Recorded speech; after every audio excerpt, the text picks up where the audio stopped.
I'll see you later.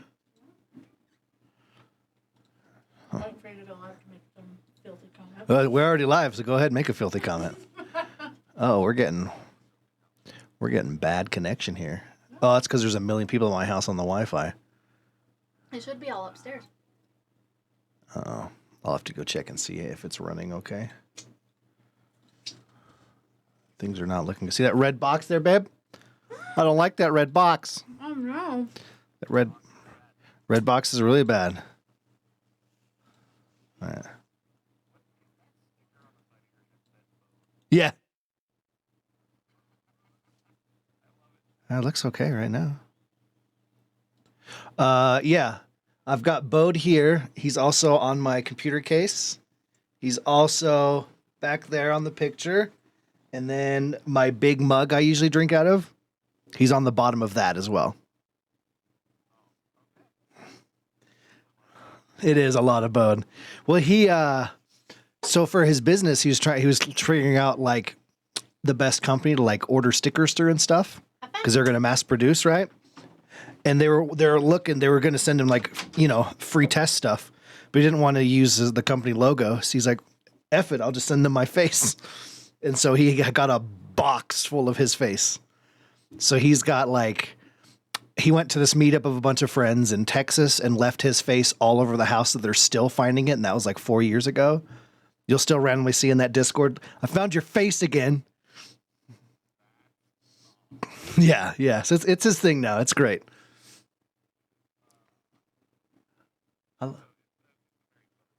It is a very Bode thing to do. I also love you. Yeah. All right, let me see if I got my... Can't hear him. Okay, thank you. Thank you. I want anything you... Oh, yeah, switch devices for some reason. Oh, hairy nipples. There you go. What? Now, I switched it over as you said hairy nipples. Let's go. Of course. That's the first thing you'll hear. That's amazing. Oh, man. Awesome. You're incredible. Yes, you are. All right, let me know if this comes through at a good volume for you. Let's do our emails. Or is that very quiet? It's a little quiet. Okay. It could go up. Going to change that. How's this? Heard nipple loud and clear. Do Yeah. our emails. Could still go up a hair. Okay.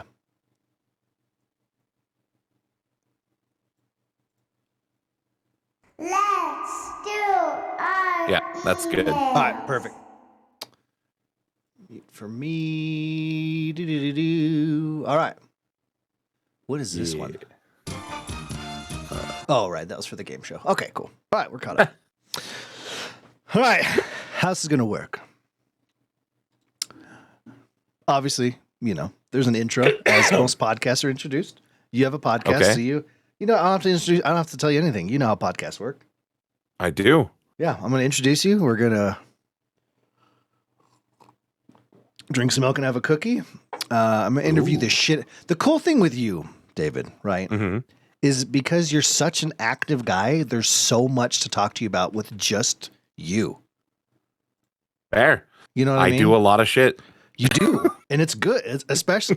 It's good. One, because you're incredible, and you being everywhere is awesome. I do a lot of shit. You do. And then obviously, and then for this medium, that's a lot of stuff to talk about. Yeah. So interview the shit out of you and everything you're up to, and then we'll naturally lead into what the hell we're up to, which will probably lead us into game talk and wherever. Perfect. My favorite thing to do is just see where conversation takes you. Absolutely. 100%. I have started to plan things when we do similar type of content around the tangents and have planned tangents because it's also my favorite conversations. They get much more real. All right. It's just me. I'm all alone. I have to do the ad read because I'm all alone. All right. Here we go. You ready? Uh-huh. All right. Oh, you've been streaming. Your voice is already warmed up. You're set. I've been sitting here quietly by myself for the last like 4 hours. Oh, Voice. yeah. No, I've been talking. Work. This will be my voice tonight for the podcast. Welcome to JUSTSOMEGUARDIANS. I hope you enjoy it. Okay.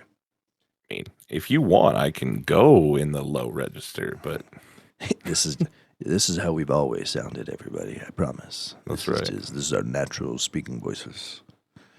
Let's play Deathray. How are you tonight? if you'd like, I could go like this. I'm doing good, man. How you doing? Thank you for tuning in to Zach and Steve in the AM. Bow, ba, da, bow, bow. That's right. I can be the upbeat radio announcer to your sexy sultry. Who wants to listen to some smooth jazz? Dude, Listen. legitimately, every time you do that, that's what that's 100% what I think of is smooth Coming up jazz. next to your ears, we have some Jethro Tull. Hang in there, all you cats and dogs out there. Meow, woof. I love that you chose Jethro Tull. Thanks. Yeah. Thanks. Yeah. I'm pretty happy with that. Well, you should. That's what your go-to should be. Yeah, no, 100%. Locomotive breath was like a staple growing up. Oh, I love you. All right. So the best part of these ad reads, my friend Laz writes them, and he always goes very intricate with them, and we never read them beforehand on purpose. So we see if we can do them our first tries. Awesome. This will be the start. Ready? Yep. Hi there. You don't know me, but that's okay. My name is Arthur Synthesis, and I'm the brainchild of 3 podcasters, 1 cup. Do you know what really chafes my nubbins besides dry ice? It's people who aren't wearing shirts from HeShirtSheShirt.com. You know, the type of person. Boring, stale, probably smells like 34-day-old. Kalamata olives. Yeah, those types. Whip those types into shape and send them over to HeShirtSheShirt.com and use code JSGcast to save them 10% on their order. A brand new shirt will help them turn the boring and stale into loud and exciting. Sadly, it does get rid of all of that smell, so you're on your own there. And now, folks, please enjoy this episode of Waxing Poetic About Bums. Wow. Laz, that was gorgeous. That was possibly one of the best ad reads you've ever written for us. I was not expecting all of that smell, and that got me. I'm not going to lie to you. I thought I could handle it. Well, ladies and gentlemen, welcome to episode 102 of Just Some Guardians. Holy shit. There's not That's a awesome. echo of my voice this week because the proper equipment is set up. I'm back home. I'm not in a hotel room tonight. So the sound quality should be normal. Sorry again for last week's episode. If you survived that, please let me know because I'll not send you anything because I'm poor. But hey, that's what up. It is just me from the old crew here tonight. Hey, how are you? It's Elmmerfudd. It's nice to see you. God, whoever you are listening right now, you smell great. You smell like victory. Like you could handle whatever the world sends at you today or tomorrow. And you probably did okay yesterday. Proud of you. I'm not alone on the cast, though, here completely, folks. We have one of the busiest content creators in the universe. A great friend that I go way back with, and we'll cover all that nonsense here soon, but it's Mr. Let's Play Deathray. How are you, stud? I'm good, man. How you doing? God, I'm wonderful because you're here. Oh, no. See, we're wonderful because you're here. No, That's just how it listen, works. This is the rest of the podcast. No. That's no, right, no, yeah. no. I've been successful in my life because of knowing you. That's definitely not true. I try. You can't one up that. I had to go as high up as I could. God dang. Yeah, way to back me into a corner there. I just have to say you're a Dig out of liar. that one, asshole. Let me get a shovel and a backhoe.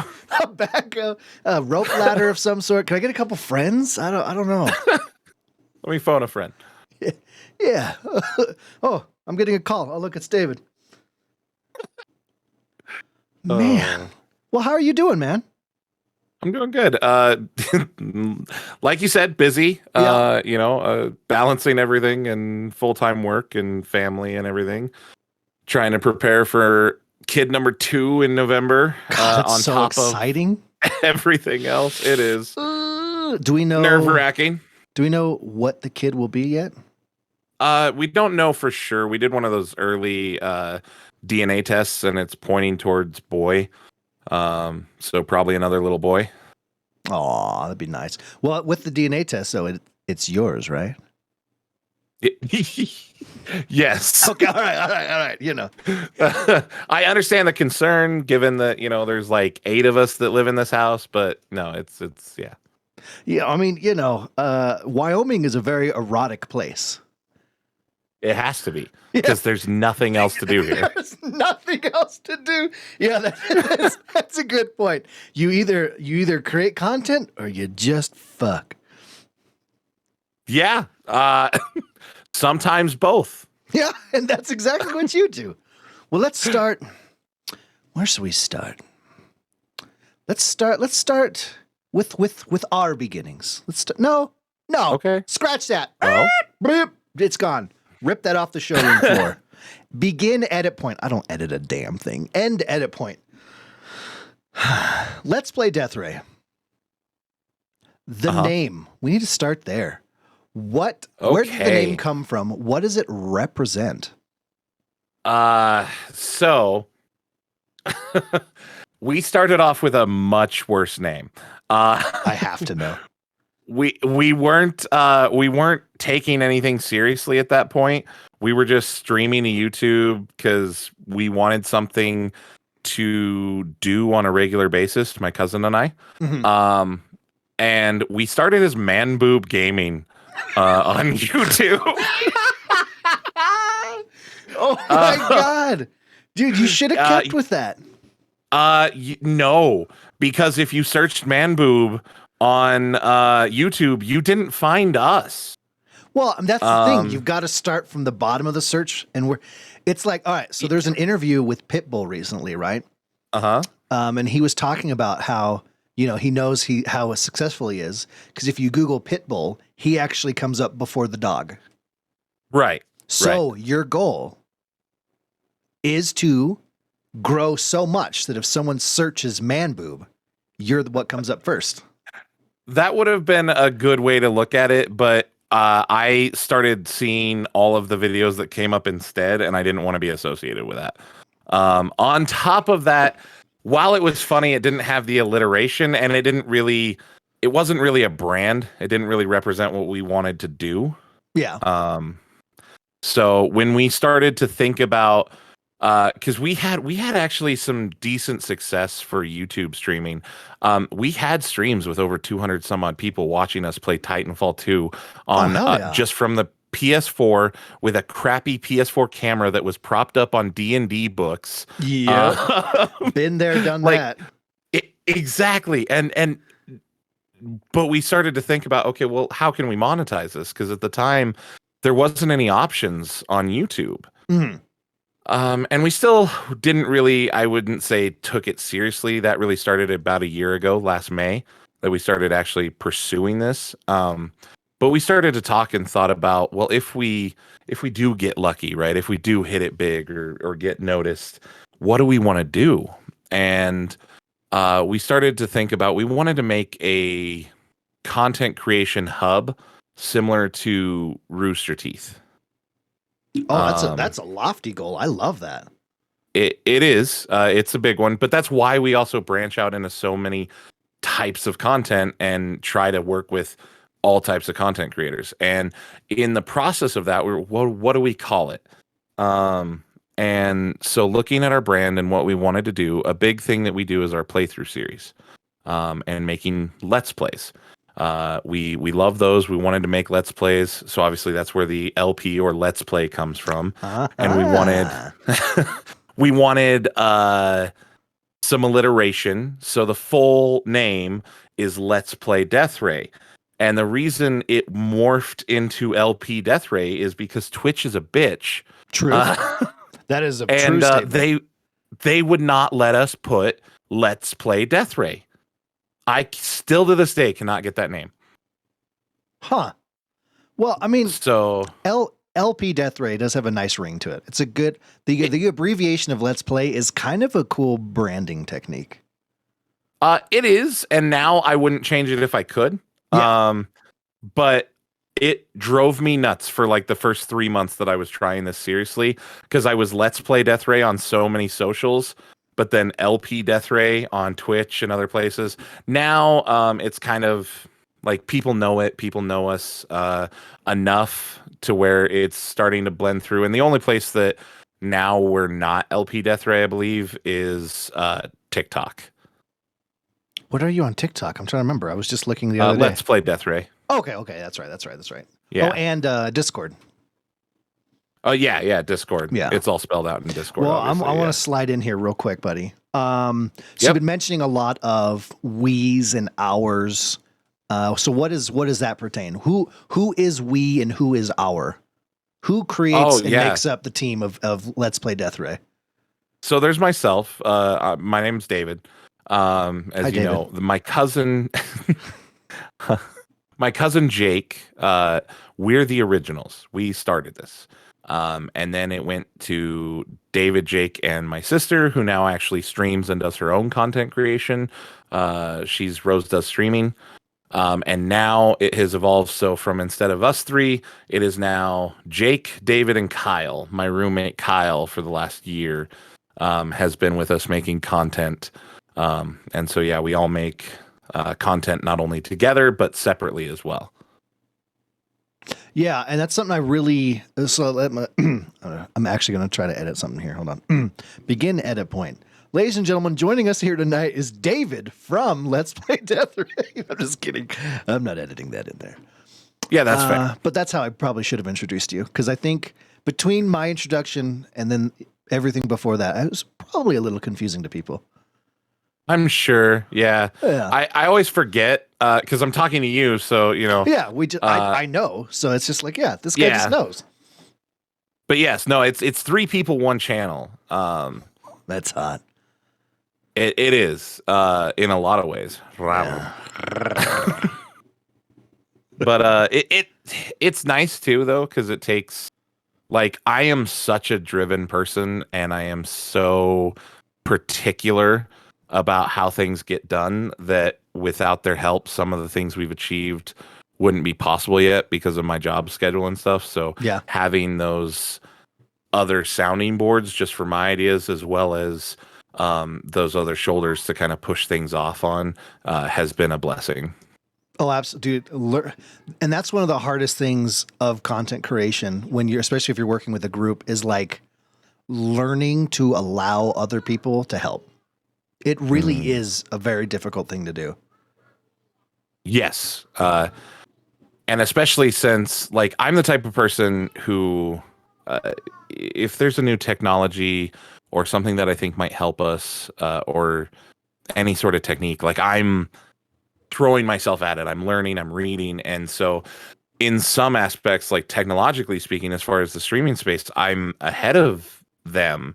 And so it gets hard for me to be like, okay, well, let me teach you this so you can help, instead of like clutching it close and being like, no, I do this and you guys can't. Yeah, this is my thing because I'm so good at it. Oh yeah.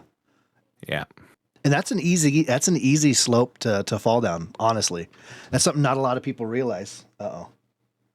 My son's going to bed. Good night, Ethan. I love you. Really sad because he can't play the Switch on night. Oh, not all night on the Switch. I'm sorry, Bubby. Good night. Love you. I'll see you tomorrow. Can you say anything? All right, you butt. You'll have one more interruption. Okay, Joe. Tell her at least to come down and say goodnight. All the a bunch of cousins are in town and stuff, and my daughter's actually. Oh, that's awesome. One of her friends is over. She's having her first sleepover. Wow. Yeah, so exciting. I got a little too excited as you know, as dad, and I rearranged her entire room so we could set up a tent in her room.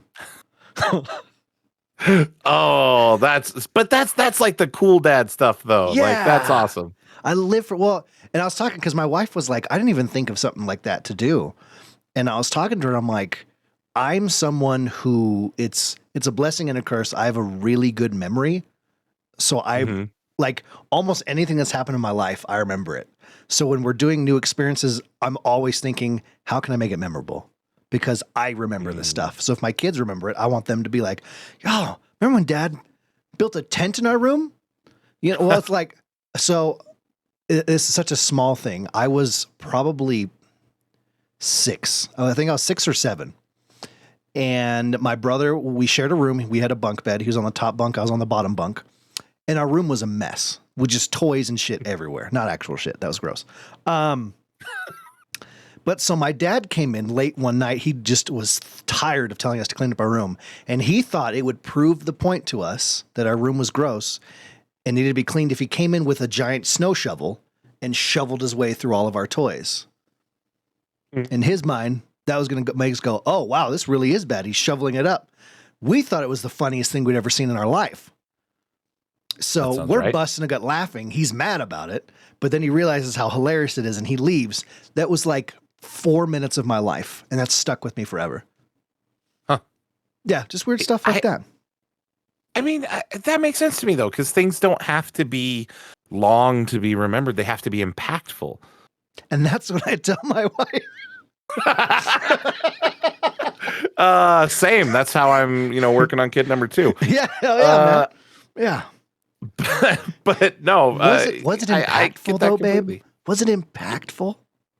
Don't answer that. I don't need to know. I got around the answered part. I created an online Google survey. I just send it to her. She lays there and does it on her phone. It's plenty of time for me to fall asleep. Yeah, absolutely. I'm already asleep. You kidding me? That shit's a race, and I am competitive. Oh my God. Oh, sorry. Anyway, where did we leave off at? Yes. The team, and yes, it's very easy to have your skill set close to your chest. Yeah. Yeah. But I love it though, because these guys, we've come to a really good balance right now, but also like they come to me and are like, hey, I'm thinking about doing this, or hey, I want to do this, or I'm looking into learning this. And I'm like, okay, awesome. Let me give you the things that I looked into and researched to do that. And then you have Jake, who I'm just like, hey, I think we should do this. Do you have time to pick up the slack and do that for me? And then, it's obviously either yeah or no, or how do we tweak it to work?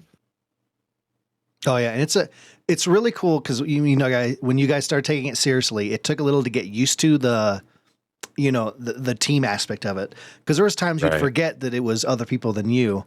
And I remember I've tuned into the stream a few times in the early days, in the dark times. And I'd be like, oh, who's this? Where's David? Or I think I raided you once and everyone in the raid went, that's not David. But you've gotten to a point now, like you said, you guys have been working so hard at it. You guys have an absolutely beautiful set schedule.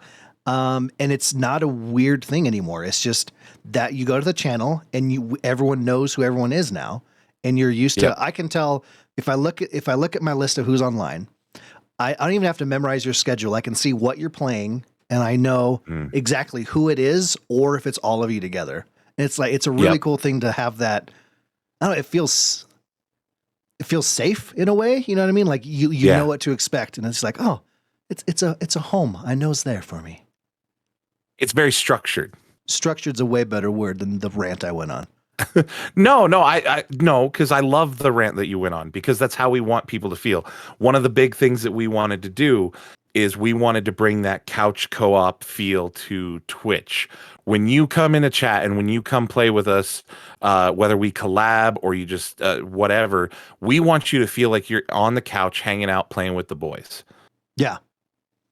And you guys do a great job because you literally are on the couch playing with the boys. Yeah. Because there's a lot of streams you tune into that have that kind of setup, but it's just, the camera of the main person playing, and then you just hear other voices. But you legitimately have a camera on everyone hanging out on the couch. So you can see everyone that's chatting, what they're doing, and you feel absolutely a part of it. Yeah, and I'm always working. We're saving up here soon. Each one of us will have our own mic. Oh yes. Here soon. I have a better camera for them on the way. And it's not that you need all of this fancy equipment or anything. It's just that we've been so blessed with our community supporting us and what we want to do that we have taken all of that money and dumped it back into improving the quality and improving the immersion and making everyone feel like they're a part of this. Oh, 100%. And you have, I mean, I know Gold Dome in chat just mentioned it, but yeah, you guys have an absolutely amazing community. It's a great place to hang out. The Discord is a hopping place, man. LFG happening everywhere, support happening all over the place. Just good conversations and good people, man. You've built a great thing over there, dude. Yeah. Dare I say, I'm proud of you. I appreciate that. And I never take it for granted, and I feel like I can never say it enough how grateful I've been. Again, I'm a driven person. I know where I want to be. Yeah. So I'm always looking ahead, and I feel like I don't thank people enough. Because I feel like even if I spent every stream thanking everyone, it wouldn't be enough. No, 100%. We've done so much in a year, and that people haven't achieved. And I think that's a lot of people and a lot of content creators. They take that for granted, or they don't appreciate that. Like, there are people right now who are streaming for their second year who haven't broke, 10 people watching them. And it's not to say that they're any less than. It's just absolutely. Like, we've managed some awesome things. And I never want anyone to think that we are taking that for granted. Yeah. Well, it's interesting. It's something you actually mentioned, I think in your first sentence on the podcast even, was the word luck. If we're lucky enough. And that is such a huge part of content creation that a lot of people honestly don't realize is you can do everything correctly and go above and beyond. It's interesting. You have your own spin on it. Everything's a little different. You're doing Twitter. You got your Instagram rocking. You're doing the TikToks, right? You're streaming wherever you are. You're doing YouTube. You're active on Facebook or whatever. You got to, you're in everyone's Discord talking to everyone. If you don't have luck, you're still, it's not going to click. You have to have that one moment. You look at Dr. Lupo was already a good sized channel, but he happened to throw a grenade and kill Ninja. Happened to do that one time. One of the biggest guys on Twitch, and is right. And there's so many of those moments out there. Luck is such a big part of content creation. I think that's but I also think that's 100% right. But I think that on top of that, because there's a lot of us out there that have had that moment, but we didn't have the work ethic to capitalize on it. So I think you have to have both. Oh no, for sure. Yeah. My point wasn't that you just have to have luck, but right. No, I didn't think it was. But yeah. You have to do everything else right, which is the scary part. Is you have to do everything right, and then the planets have to align on top of that. It's terrifying. And yes, and it can be draining on your mental health, and it's why Twitch talk ticks me off. Oh, yeah. Because there's so many people on there. Not all of them. So the people that I still follow, like I unfollowed a lot of people because they were just pissing me off. But so much of Twitch talk is just like, you have to work hard, and if you work hard, you'll get it. I got news for you. I work my ass off. I will never be the director of the facility I work for unless I go back to school and get a degree, because you know what I mean? At some point, there are barriers for entry, and you have to be able to meet those. Yeah. 100%. It's such a, it's one of those, God, I'm so excited to be having this chat that I'm like losing my train of thought. I understand. I never get to have, so my co-hosts, none of them stream or have anything to do with Twitch. So these are conversations I never get to just have. So I'm like really excited right now, and my brain's going, do everything. And then it shut down on me. Stupid Fair brain. enough. But, oh God, it's such a saturated market on top of everything else too, that you're fighting, it's a weird dichotomy where you're fighting an uphill battle while trying to help people up. Yep. And weeding through helping people up that are also trying to push you down. And it's like, it's just such a weird thing. You And have I to be think- optimistically pessimistic. Yes, that's very, oh my God, absolutely. And you have to, I don't know, there's just, like you said, the Twitch, there's so much stuff that I started streaming, and luckily I never got into the follow for follow thing. But there's so many things at the beginning. I was like, oh yeah, if I just endeavor to persevere and, I'm out there and I'm streaming all the time, they'll find me. You're right. Oh my God, person with 8 million followers on Twitter. You said I want to meet more people. I'll just link my stream there and you'll definitely check me out. No, that's just so they get more comments on Twitter. Don't fall for that. But it's just, there's so much stuff you have to learn that isn't written anywhere. You just have to figure it out on your own as you go. And it's a very interesting thing that's actually, I don't know, it's helped me in real life a lot. Like weaving through streaming and meeting people, and like being able to read people helps me a lot in real life now too. I don't know. It's just those weird things that go either way. Yes. My profession has definitely helped me. And again, we're not skyrocketing success, but when I got into this, I ran full bore. I fell for a lot of dumb tricks, but because of what I've done for a living and my ability to read people and read into a situation, like I did follow for a day. Yeah. Oh yeah. And then I realized, like, as I was doing it more, as I was starting to watch more videos and see what these people were about, I was like, oh wait, this is just a pyramid scheme. I'm not doing this. No. It's like something I do a lot, which isn't healthy. But well, I'll start with a healthy thing. But a cool thing is, like, if you look at like your follower number and it all came because people found you and wanted to like you, right? That feels good. But at the same time, there's that part of the people don't want to talk about the sad parts of streaming ever. Everyone just wants to be, if you're on Twitter or anything, like everyone's just posting the hype positivity all the time. But you can't help but, like, you look at your follower number and you go, man, if just 2% of those people showed up, I'd be set. It's like, right. Yeah. But if you feel good looking at numbers, but at the same time, their numbers are a nightmare. They can be. And I think perspective is incredibly powerful there, because I have to frequently, it sounds creepy, but I have to frequently go to like Twitch Tracker and stuff and compare myself to other channels. And I know everyone's like, oh, don't compare yourself to other people. But let me explain. I have to compare to other people to keep perspective of where we are. Because again, I have a goal that is 5, 10, 12 years down the road. And I know that, but it can so often feel like you're not moving forward when you're looking that far forward.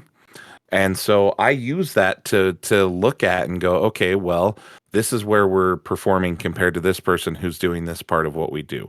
And it's a way that I gauge my content so that I can determine what the next pivot point or ability to improve is. Not as a sort of detriment or a pat on the back, like, oh, well, we're doing better than these 8 people, so we're fine. Imagine though being those guys. That must be weird. Yeah. Well, it's like, you're 100% right. Comparing yourself is important, but not to it's kind of, oh God, this popped in my head. It's kind of like learning an instrument, right? Yeah. You can listen to Eddie Van Halen and go, fuck, I want to learn to play the guitar. Like, that guy's amazing. But if all you do is listen to Eddie Van Halen solos while you're trying to learn the guitar, you're going to get really upset that you are not playing like Eddie Van Halen. Yes. And then you'll stop trying to learn the guitar. It happens. That's the reason I've stopped so many different instruments I've tried to play. I'm not a god at this immediately. I'm done. I'm out of here, And it's a really easy human mental thing to do. Yeah. It's one of the reasons. It's another advantage of, we joined a stream team a little while back, November last year, and I'm actually on staff now for the team. Hell yeah, dude! I do onboarding and things like that for them, because that's part of what I do for my actual job. And that has definitely helped a lot, because not only have I met people way bigger than us, but I spend a lot of time with and I collaborate with people who are like where I was a year ago, who are looking at our channel and are like, whoa. And I'm like, guys, we're nothing. No, you can be here too. Just you're not nothing. You're incredible. but I mean, you get what I'm saying though. No, Like I totally it get helps what you're with the saying. perspective. And Mhm. I also hang out with, some of the bigger Twitch streamers who I actually tolerate. Like, I'll occasionally pop into Tim the Tap Man, not too often. I generally stay with people who are at like 50 average viewers and below right now. There's a lot of thinking behind that. I don't know if we want to get into that right now, but I'm down if you are. I don't. There's a lot of thoughts and a lot of advice telling you to go stick with the winners, and that's absolutely true. Yeah. But I think for your mental health, you need to do it in steps. And at the very least, I need to. If I'm looking at Tim the Tap Man and Nick Merckx and Dr. Lupo, yes, would I want to be there someday? Absolutely. Am I ready to be there? No. No. So oh, why am absolutely I not. trying? Yeah, why am I trying to be them? If I'm going into their streams, dumping money into their streams, watching them and taking their advice and doing their things, why am I trying to be them when I'm not ready for that? I need to find the next stepping stone. So for me, right now, those are people like John C. Stout, Bad Bear Gamer, and kind of that window built up real nice, and Spazzy McGee, just to name a few. This isn't good. My wife is calling me. She never do your calls thing. while she's at work. Do your thing, dude. So give me just a second. I'm so sorry. No worries at all. I just had my son come in, so yeah, no sweat at all. Begin, edit point, pause, double pause, triple pause. Man, Gold Dome, it is good to see you here. You are an incredible person. You say such nice things all the time about everyone. I see you in their chat over there, in the Discord everywhere. You're good people. I respect that. But this will give me an opportunity to eat my cookies and milk my wife brought me. Life is pretty good right now. I'm not going to lie to you.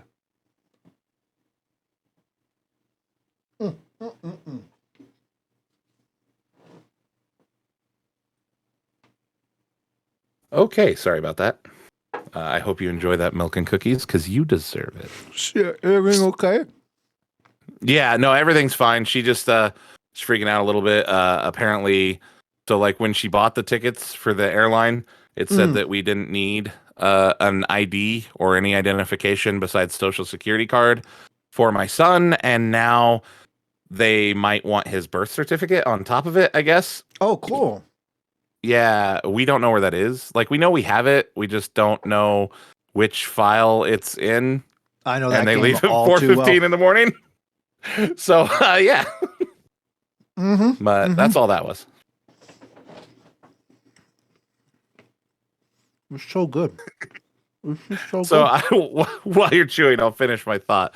But my point was simply, right now, I want to look at the people who are the realistic next step and see what they're doing and communicate with them and link with them, because the reality is networking is a part of this. And I know some people treat that as a dirty word. I think real, honest to God, business networking is a good thing. Yeah. You can also create friendships, and those are also very, very key. But I'm networking and I'm looking at and watching, even if those people never acknowledge me, we never collab, we never do anything. Regardless, I am picking their brains. I'm listening to what they're saying. I'm watching what they're doing. One, for things that I think are mistakes and that I don't want to do. And two, for things that I think that they are doing successful, that I think I can either put a different spin on, a unique spin, or just copy straight out and bring to our stream and see if our community enjoys. No, that's brilliant. And that's so true. Because you look at, someone with 3 viewers, how they have their stream set up, the overlay, how they interact with people, even like channel points, what they use for channel points and everything is so different than someone, who's barely reached partner, who's got like 75 viewers or 50 viewers, you're so the people in that range there, like 50 to 75, do most of them, if you go into their stream, are doing close to the same thing, but it's completely different than the person with 3 viewers. And the person at the top doesn't have to do any of that because they've already made it and people just show up. And so usually they just press live and play games and laugh, and that's it, you know? And that's the goal. I want to just be lazy and just play games and make money.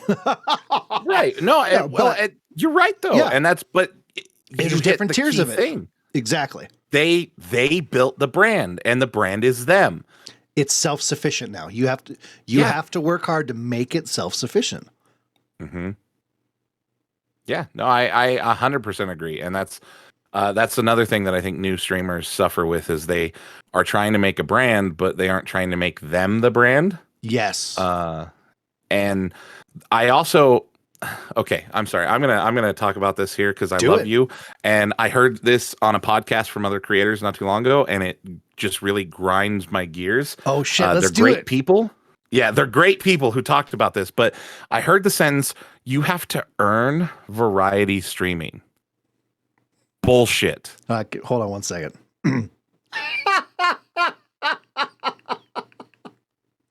Oh, okay, go ahead. They're talking about, you know, in order to grow and keep the audience and all this stuff and blah, blah, blah, blah, blah. And I understand that people are going to backlash to me because, well, you're not as successful as them. Okay. I know everyone in my chat. Yeah. Everyone that I talk to, everyone that swings through, I know them. I know their name. I know why we met. I know how we met. I know things about them. I can ask specifics about them. No. Do I have 100 average viewers? No. Will I one day? Yes. Absolutely. And I am fine with the slow build because I'm building the community. And I think variety streaming is an option. Now, I will say, you're going to have a harder hill to climb. It's tough. That's the hill I'm climbing because I cannot focus on one game from day one, man. I've played, and it's definitely hurt me. But at the same time, I have been able to, I have a Discord full of people that play all sorts of games. It's not like you look at, just to go back to the top real quick, you know, Tim the Tatman had a video where he's talking about from the beginning of his career to now with chat yelling at him when he switched to different. I can't believe you're leaving Overwatch. Overwatch made you, man. None of us are going to watch you. I can't believe you're leaving Fortnite, man. Fortnite made you. I can't believe you're moving on and it's that next step. People will always be doing that, you know, but it's like you said, you know, everyone in your chat. So I've been able to meet people by playing different games who have different interests, which causes a melting pot of different people in a Discord or in your chat that are, you know, maybe they're not as excited for what you're playing, but they want to hang out because they know everyone else there. And then they get into that game and it's just, it creates really honest avenues instead of just the one track, you know? Yeah, and it sets you as the brand. We are the product, not the games we play. Yes, 100%. And to the people who say, well, you're not as successful or you can't be successful doing that, explain to me this then. I do a lot of Warzone TikTok content. I started out, my first like solo venture was Warzone. I actually did a really cool thing that I didn't capitalize on, and now there's someone else who's way bigger than me doing the chat set loadout thing and chat challenge stuff. I kicked myself in the ass because I was doing that for a long time before that. But how come the 21, 22, 25 people who were watching me play Warzone that you all say are only coming to our streams watching Warzone spend every Wednesday watching us play Stardew Valley? Yeah, exactly. They may start with you because of Warzone, but like you said, eventually they're not there for the game. They're there for you. And that's the point. That is where true growth comes from. When people are in chat for you and not the game, you don't have a chat full of people going, what the fuck are you playing this game for? Dead game. Loser. I'm out of here. No one's going to watch you play this game. You have people who go, oh, what's this game? Oh, what do you do here? And that causes natural conversation between streamer and chat, which is good to begin with. Yeah. And then it just brings more people into the fold. Yeah. The closest thing we get to why are you playing this game is we get the occasional message that is like, oh, I thought this was Stardew Night. Or we get the like, you guys think this is fun? Wait till Wednesday night. Come back then. And I'm like, oh, this is perfect. They're advertising for us. Yeah, it's so good. And that is the best feeling, dude. The first time, you know, like the first time someone tweeted out that I was live, and it wasn't like sharing my tweet. Like I got tagged and I was like, oh my God, they're live. I was like, oh my God. Like I broke down. I was like, oh my God, this is amazing. Like those moments. Yeah. When you have other people doing the shit for you, dude, it's so, I don't know. It's rewarding and humbling. Yeah. And like, and that's why I keep coming back to streaming, man. Is not, Same. you know, like obviously, you know, there's a small part of all of us, you know, we have the camera on, you know, people are looking at us, you know, we're all a little vain, right? But, you know, the big thing is you just want to meet people. I have, one of the big reasons I got into streaming, well, obviously the first thing is I didn't know Twitch existed. And then my friend, when Assassin's Creed Origins came out, was like, hey, I want to watch that while I'm at work because I can and I'm bored. Could you just install this app and you can stream it to me from your PlayStation? I was like, oh, cool. Not realizing that streamed to anyone who was on the platform. So the first time a random person dropped in and started talking, I was like, oh my God, holy shit, this is awesome. I had no idea what Twitch was until that moment. But like, and that's the main reason I keep going with it is you want to meet people and make friendships. I don't have anyone that lives near me. Everyone's moved away because it's expensive as fuck to live here. You know? Yeah. I don't go anywhere to hang out with people because I don't have anyone here. Yeah. So I can spend all my time, you know, that's not, you know, working or family, but you know, I can spend all my time talking to people that I've made incredible friendships with as if I met them, you know, at the bar or at school or something, you know? Oh yeah. There's real, like Gold Dome, who's in your chat right now. He and I have become very real friends in the same way that you and I are. We've never met in person. But last night we got an awesome opportunity for our podcast, one of the podcasts that we run. And we finished up and we wrapped up with the opportunity. And the first thing I thought of was, I got to call Eric. Yeah. Like that. He's you know, like he's a friend. He watches and he supports and he is insanely generous with all kinds of stuff, but it's not his generosity that has me calling him at 10 o'clock at night going, dude, guess what? You know what I mean? Oh yeah.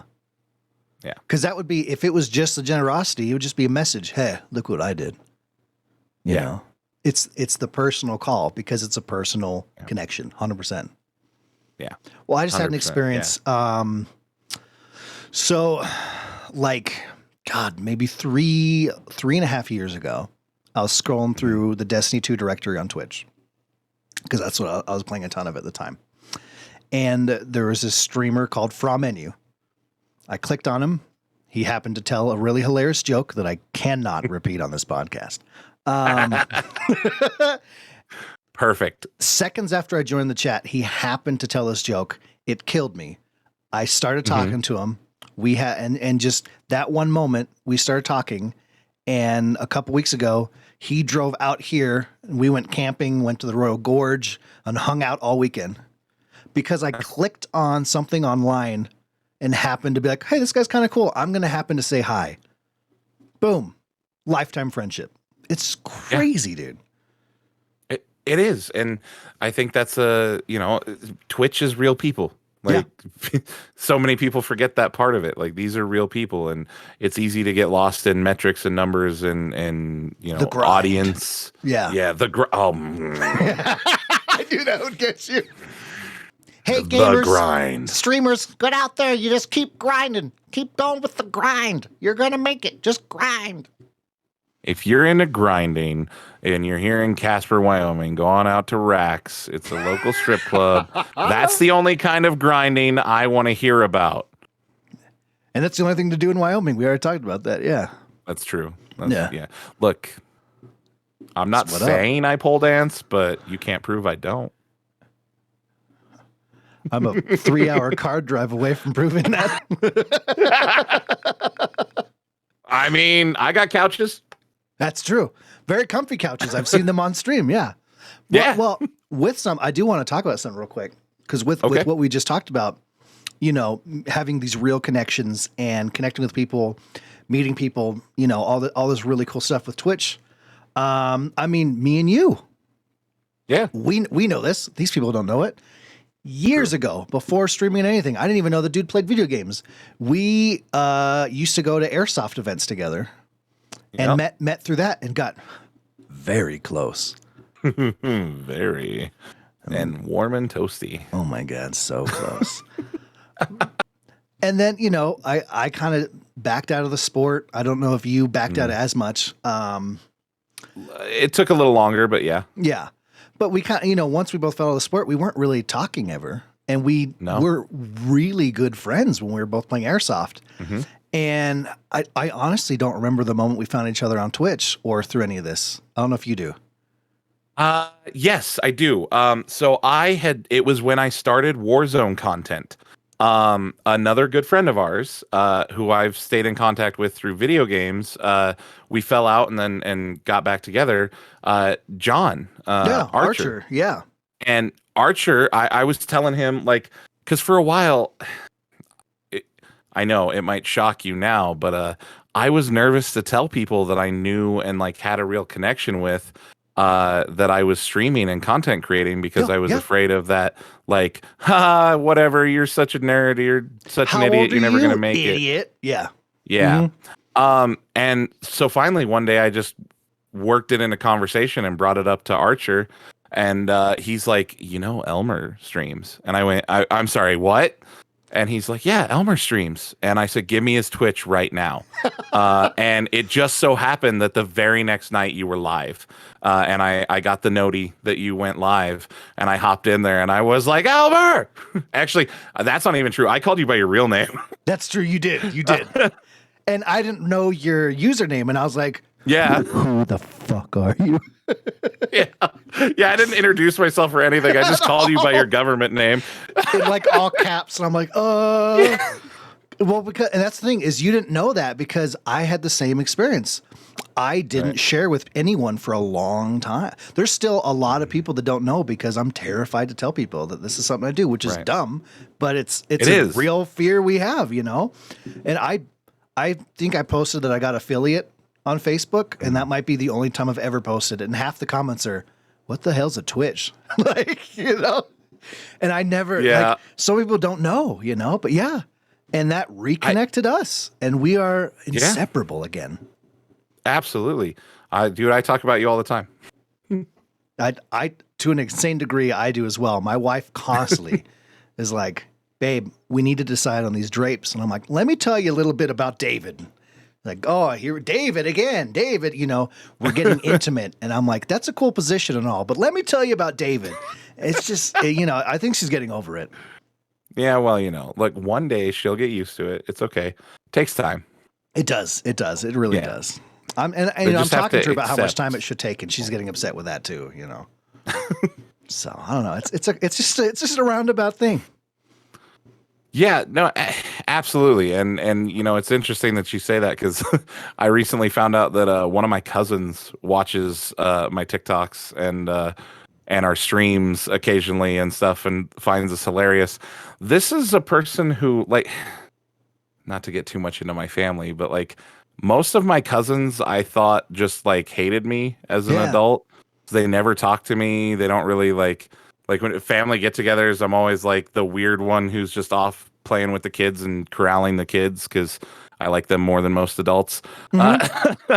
But it was weird to find out that these two cousins, watch our stuff and laugh at it, and it makes you self-conscious for a minute, but then I don't know. It may not be this way for everyone else, but it is for me.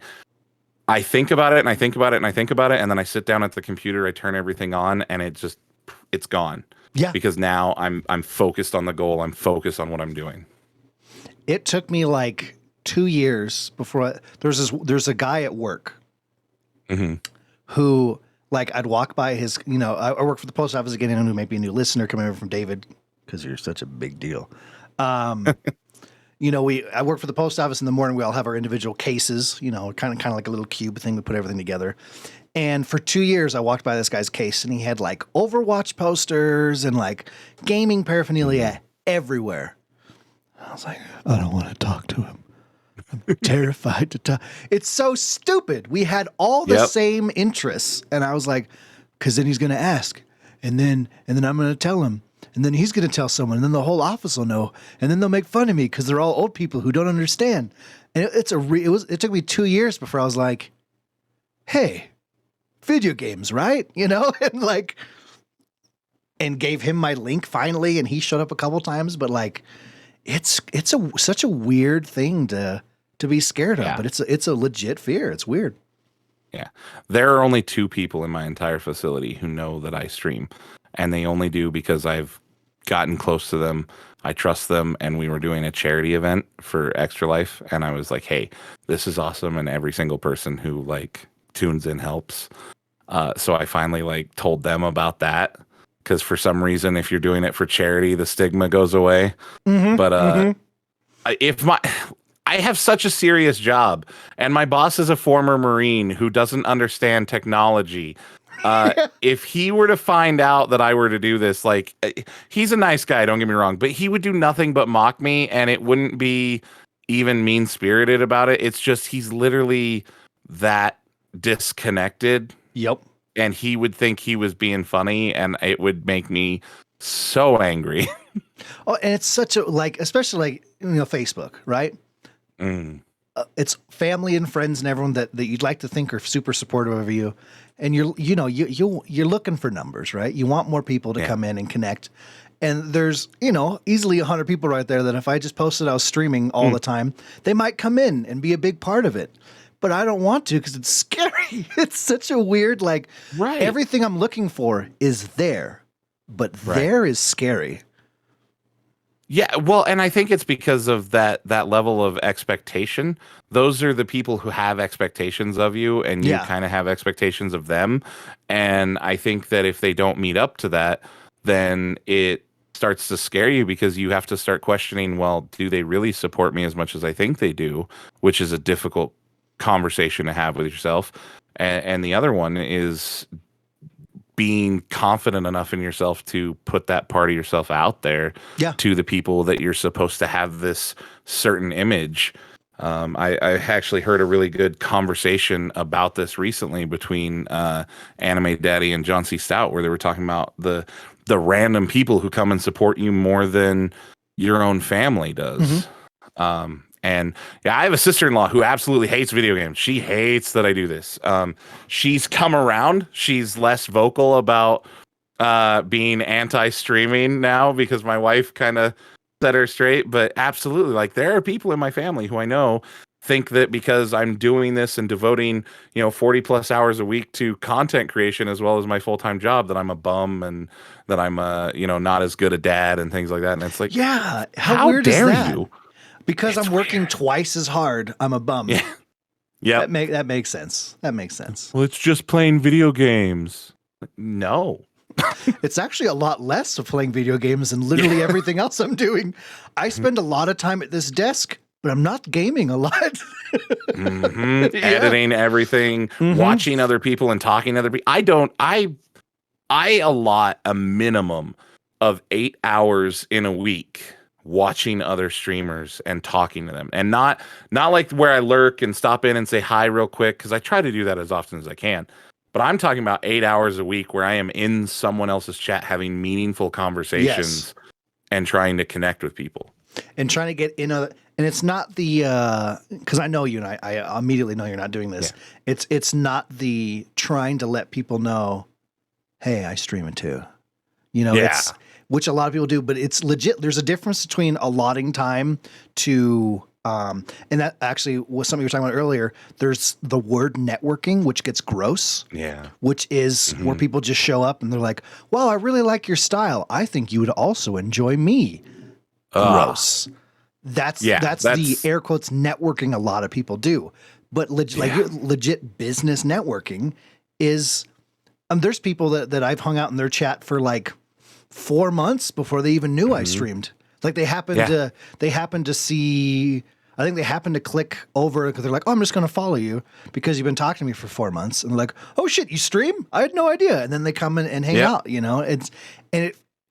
as a streamer, it feels better in that moment when you discover someone's streams that has been really good following of you, instead of the, oh, I'm going to go click on you because you told me to, you know?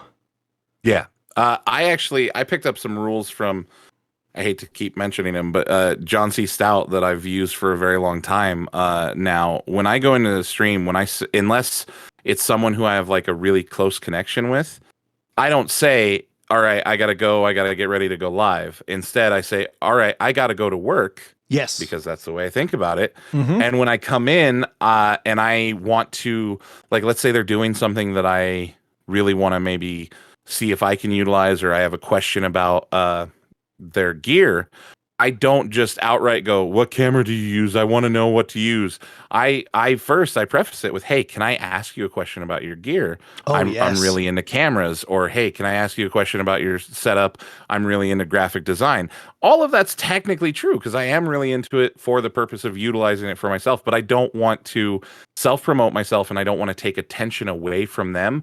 I want to give them a chance to sort of brag about what they have, as well as me get an education. Yeah. And that's good because, you know, a lot of people do try to hide the gross networking behind that stuff as well. You know, I really like your camera. What kind of camera do you think I could use over at twitch.tv/blah, blah, blah, blah, blah, you know? Yeah. Yeah. Oh man, for sure. But that's, yeah. And those are the people that you're going to go the farthest with, is the ones you sit down and have a genuine relationship with. There's people that I used to stream with all the time. You know, and we don't really do anything together still because, you know, we're doing completely different games, but we're still in contact all the time. We're in completely different circles, which in a lot of ways in content creation by that person, which is something, I don't know if you want to talk about that, but that's something that happens a lot. There's someone that's like an integral part of your day-to-day streaming life, and you just never see him again one day. Oh, I can talk about that for days. It happens often. And not just people in chat, like other streamers that you're like really close with, and you just, one day is the last time you ever said hi to each other. It is a weird feeling, man.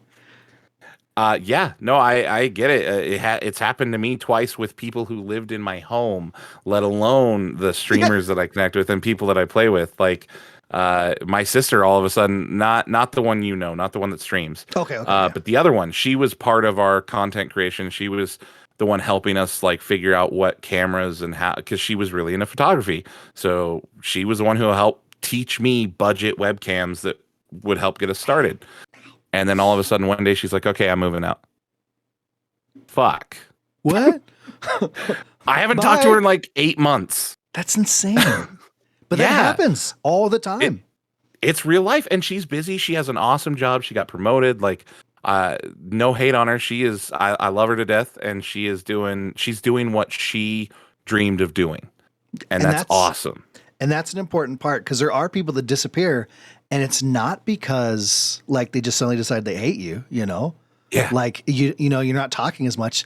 It's you. The biggest thing for me is you have to sit down and look at how busy you are and remember that everyone else is the grind. Everyone else is working just as hard as you. You know, how many times I go, oh shit, I'm sorry I missed your DM. I was, you know, I was like, oh, I'm going to get back to that. And then I got so busy I forgot about it. That happens to everybody. There's people that, you know, you can't help but think like, oh God, they hate me now. That's why they don't talk to me. I must have done something wrong.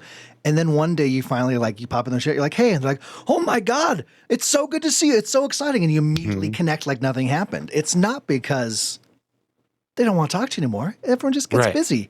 And it's such a weird thing because it happens in real life, but it's just, it's a weird thing to experience where one day you're like, well, I guess we just don't talk anymore.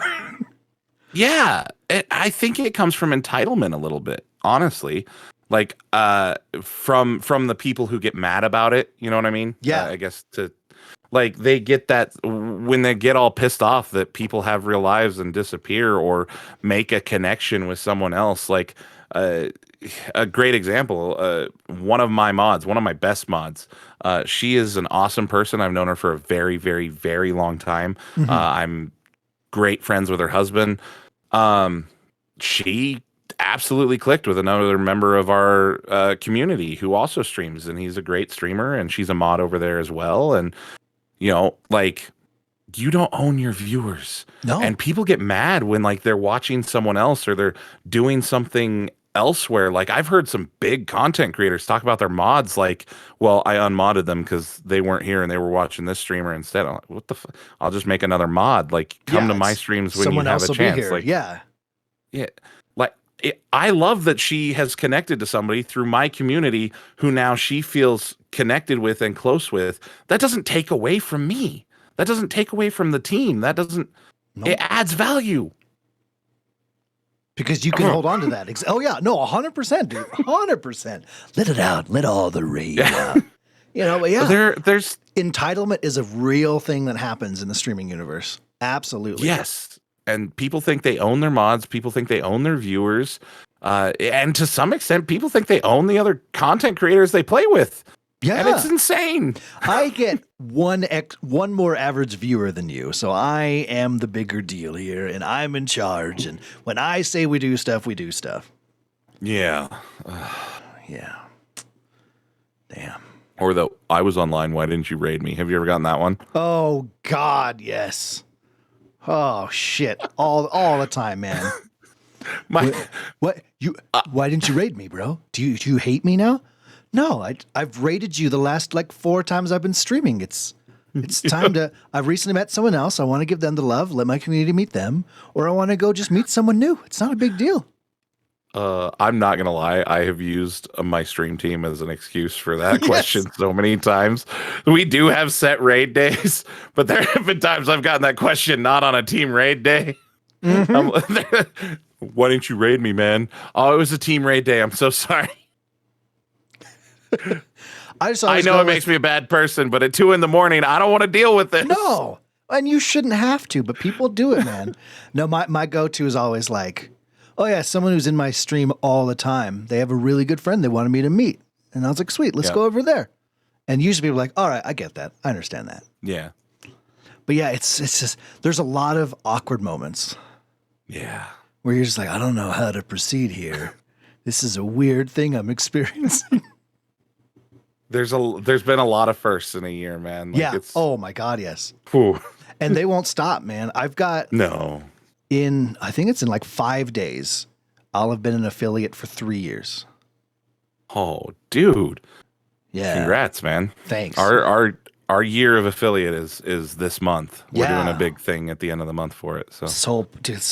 And I'm nowhere near where I want to be, and that that's part of a lot of you learn a lot of things on the way and whatnot. But it's to this day, man, so all the time first where I'm like, I never thought I would experience that. There's firsts where you've heard about it, and there's firsts where you're like, I never in a million years would have guessed I'd be experiencing this right now. Yeah. Some of the I'm used to. Okay, let's talking about some firsts that I didn't expect. I have a different way of dealing with internet trolls. Which is fine. Which also means sometimes I have an increased amount of trolls, especially because I play Call of Duty. And that happens. I'm fine with that. What I never anticipated, we had 2 different instances of it, is one, I never anticipated someone finding someone who I value and trolling them because of me, which happened to my little sister, and I lit them on fire, verbally speaking, because I couldn't find them. And then I also had it. We'll find you. That's right. I had 12-year-olds troll me for the first time. Like, I never expected someone who couldn't say anything more creative than like pee-pee and doo-doo. I'm not even kidding you. Little kids who thought that I banged your mom was the most creative insult ever. They came into my chat and were trolling me the other day, and I didn't know whether to laugh or ban them. And I let it go on for way too long. I'm not going to lie. Because I was laughing too hard at it. They were like 6 or 7, probably, realistically, not 12. And I don't know. There's just so many other firsts. Ooh, he muted his mic. Now I have chat all to myself. Now you're at my mercy. You're welcome. I'll get real low with the voice. No, I'm just kidding. Oh, man, I haven't had a conversation with another content creator that I don't live with in so long. Like about content creation. This is kind of nice.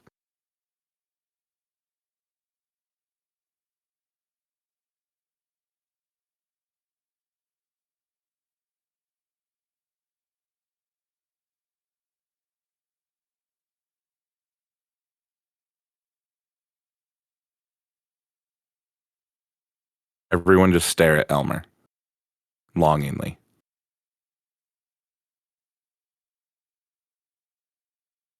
Deep breathe. Oh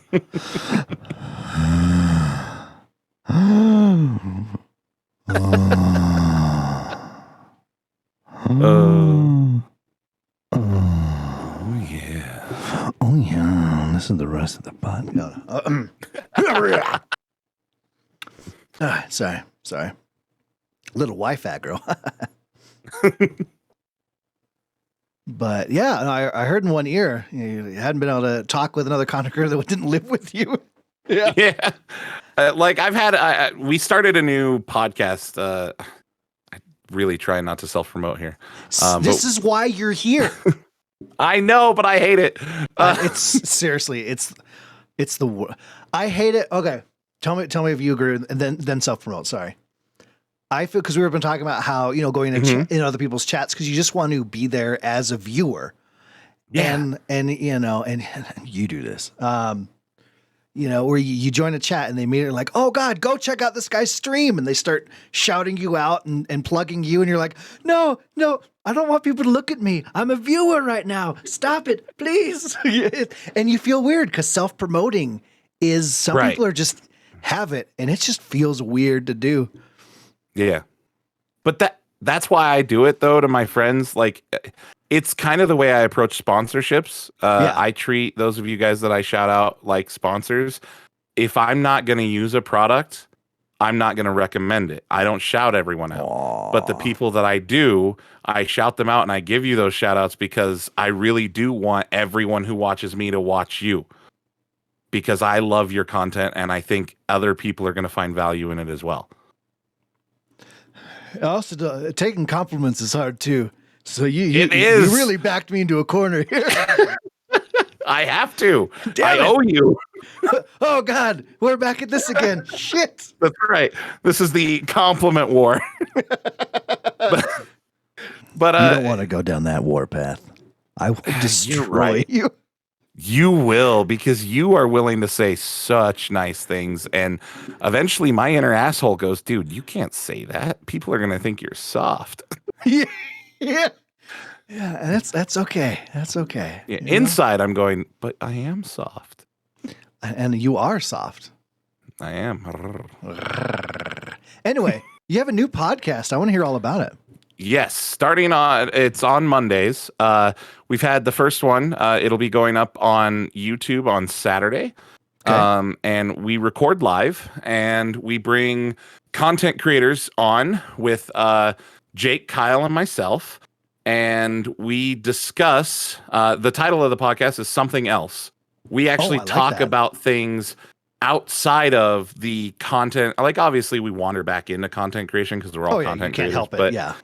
Yeah, but we talk about things and hobbies and experiences outside of content creation, and kind of give the audience a chance to get to know them on a different level and a different side of them. Oh, is that it? Yeah. Well, we also play games. Is that it? Shit. No.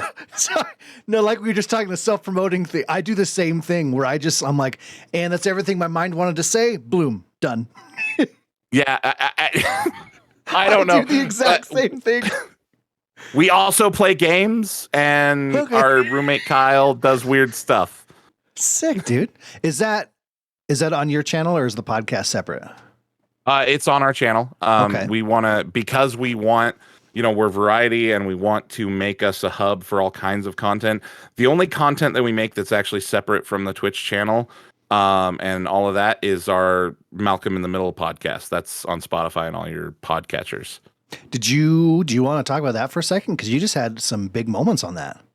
We've had 2 big ones. Yeah, I'd love to talk about it if you're down. I'm absolutely down. So first off, what's the podcast called? What's the premise? Which is very interesting.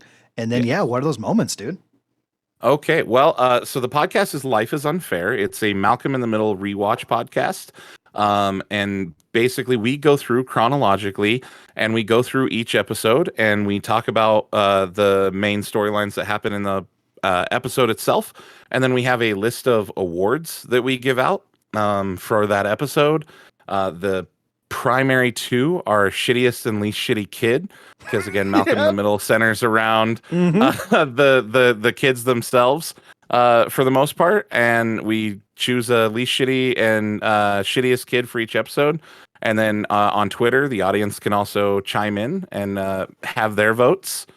And here recently, we actually had a chance to interview one of the co-writers and co-producers, Michael Globerman. We had him on and had about an hour and a half long conversation, asking questions and talking to him, which was amazing. What were those pre-jitters like? For days, man. We were coming up with questions. We were comparing lists. It did help reduce the nerves a little bit because not only was Jake there, but our good friend Gold Dome in your chat, Eric, we didn't set this up. So you want to talk about friends and people who support you? This man reached out to him on Reddit. He saw that he posted in the subreddit for Malcolm in the Middle, reached out to him thinking, what's it going to hurt? And was like, hey, why not? My buddies do a Malcolm in the Middle podcast. They would love to talk to you. And he texted us and he's like, hey, I did this thing. If it works out, great. If not, it's cool. Hope I didn't overstep. And I was ecstatic. Oh, yeah. And then when he texted back that he was like, he's in, he's down. I could not contemplate just how random and how awesome it was. And then, he actually came on the episode as well. So it was kind of nice. Took some of the heavy lifting off of Jake and I as well. Cause we had 3 people, we were all asking questions and it was an amazing and educational time. Learned a lot about the episode, had some laughs, had some fun. Dude's a funny guy. I mean, obviously he wrote so many good shows. Like, I didn't know things that he had been on besides but he wrote for Third Rock from the Sun. He's writing The Neighborhood right now. That's his current show. He also wrote a book that's hilarious that I found while researching him, called Mommy and Daddy Want to Fuck. It's like it's a pseudo child's book, and you can find Bryan Cranston on the internet reading it, and it's worth a watch. I love that. It is. But yeah, so we got to do that, and that episode's out now, and you can find that all over any podcatcher you want. Just Life is Unfair. And then we just last night recorded another big one. Diana Goodman from 30-20-10 from the Laser Time group, if anyone knows who that is. She's amazing, and she came on and recorded with us for the episode Christmas that has Cloris Leachman in it. It was phenomenal, and she's such a down-to-earth lady. She's so cool. We spent half an hour, 45 minutes after we were done recording, just shooting the shit and talking. Oh my God, it's the best. Yes, she's an amazing person, and she's the type of person who I 100% would invite over to my house and hang out with. Like, she's just so genuine, so real, and she's not afraid to just be her, and I like that a lot. That's huge, dude. And there's people that get to that level and don't do that. So when that happens, dude, what? Oh, God, that's such a cool experience. Anyone who's listening to this, if you've not listened to a watch through podcast or something such as that, when you first hear about it, you're like, that doesn't sound interesting. I've done that. But I had a friend who was doing that with what's the show? not Sunny. Arrested Development. He was doing that with Arrested Development. That's And such I was a like, good one to do. yeah. And I was like, oh, I'll just listen to support my friend. And I was like, this is a really cool genre. Like, it is honestly a very fascinating thing to listen to. So for sure, we'll plug all those again at the end. Check that show out. We're 93rd in New Zealand, by the way. Hell yeah. Yeah. There was I love those random things. I've held on to for a moment, like 2 weeks. We were the 6th gaming podcast in Egypt. Nice. Yeah, and I held on to that. I still hold on to that. We're like, I don't know, 300 something now, but for a week, we were the 6th biggest in Egypt. And that God, I rode that hard. Yeah, you got to. If I've learned anything from Twitter, it's that like big announcements that make it sound like it's great, even if it's not, get traction. Oh yeah, because people just see people see exclamation points and go, "Oh, I'm happy for you." Click. Like, yep. Yeah. I love it. God, so awesome. You're amazing. You're out there. Yes, you are. All right. So don't do this.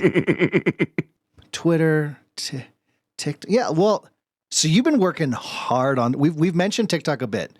You guys have been working hard. I assume you're the big TikTok guy because most of them I see are you. Yeah.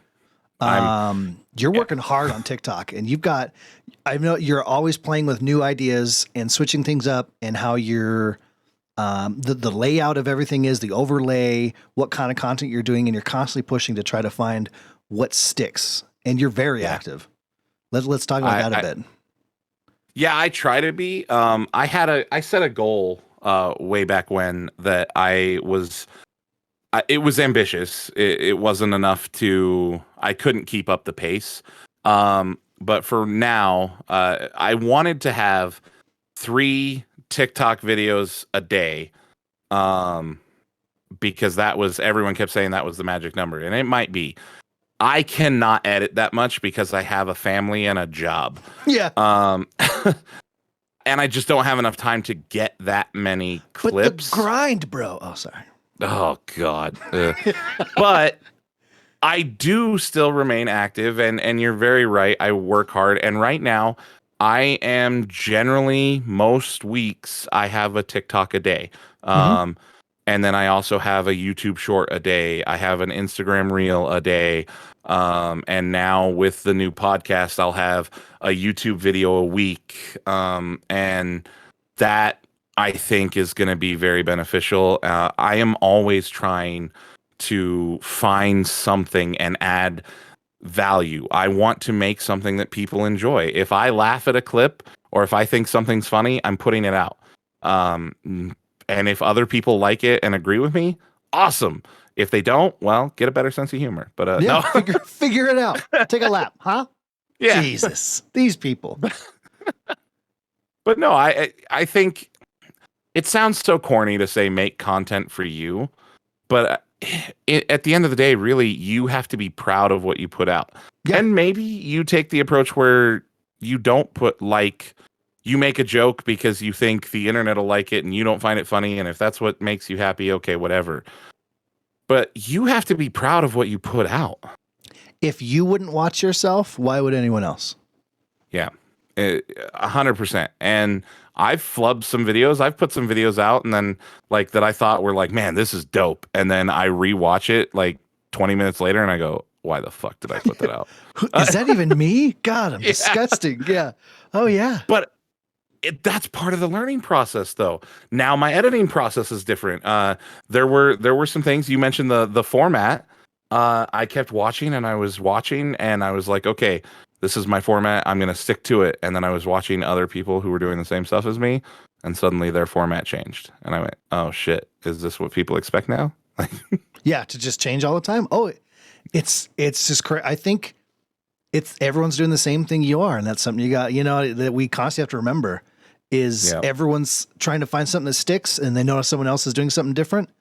Now they're doing something different. And the person that was watching them, now they're doing something different. And the person that was watching them, now they're doing something different, Yeah, well, especially with TikTok, it's so hard to stay on top of the trends and stuff. I watch so much TikTok just to try to get an idea of what might stay popular. You know what I mean? Because I'm not a full-time content creator. Like, by the time I've watched a video and consumed enough to get a trend, I can't edit that video for another 3 days. Oh yeah, like, absolutely. I have to sleep at some point. Yep. I'm going to bed. Like, people who, don't think that I'm working hard enough. Like, I go to bed between 11:30 and 1 a.m. every freaking night. And I wake up at 5:30 to 6 in the morning every day. I work an 8-hour plus job. And then I come home. I spend a little bit of time with my kid and my wife. And then, bam, I'm in the basement. The only exception is Tuesdays. Tuesdays is family day because I think everyone needs that. That's Wednesdays over here. Yep. Yeah. And and then I'm at it. And I hate using the word grind, but I'm working. Get the grind, bro. Look for those gains. Okay. I love that I'm wearing this shirt. It's perfect. Work harder. Yeah. That's what this shirt says. It's work. You need to work. And if you want to be successful at it and in a business sense, because I think success in certain types is subjective. True. But if you really want to make this a business and achieve business success, then you need to work at it like a business. I agree, 100%. Yeah.